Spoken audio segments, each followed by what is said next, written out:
আমার নাম ইরফান, আমি ইফকোতে কর্মরত একজন এমডি।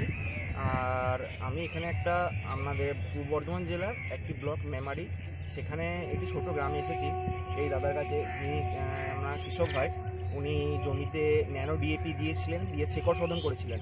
তো বাকিটা ওনার কাছেই শুনবো। দাদা, আপনার নামটা যদি একটু বলেন। নাম জয়দেব মাধব। আচ্ছা, আপনার গ্রামের নাম? রসুলপুর উত্তরবাজার। আপনি এই যে জমিতে আমাদের ন্যানো ডিএপি দেওয়া হয়েছিল শেকড় শোধন, তখন আপনি উপস্থিত ছিলেন? হ্যাঁ। আচ্ছা, জমিতে ন্যানো ডিএপি দেওয়া হয়েছিল, সেটা কত ml পার লিটার দেওয়া হয়েছিল? লিটারে 5 ml। 5 ml প্রতি লিটার জলে সেটা ব্যবহার করা হবে। আচ্ছা, ওইটা কি ব্যবহার করে আমি খুশি?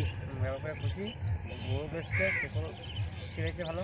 আচ্ছা, গাছের গ্রোথ ভালো এসেছে, প্লাস শেকড়টাও ভালো ছেড়েছে। আচ্ছা, আপনি যে পাশে আরেকটি জমি, এই জমিটারই দুটো ভাগ করা হয়েছে, একটাতে ন্যানো ডিএপি লাগানো হয়েছে এবং একটাতে ন্যানো ডিএপি দেওয়া হয়নি। তো এইটার যে বেশি গ্রোথ হয়েছে সেটা আপনি বুঝতে পারছেন? ওটা হচ্ছে, এটা বেটার হয়েছে, অনেক বেটার হয়েছে, তাই তো?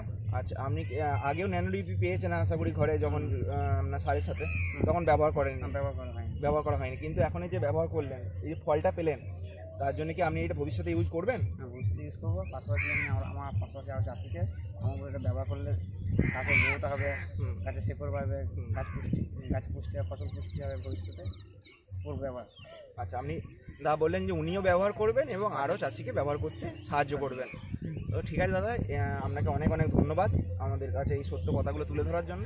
ধন্যবাদ।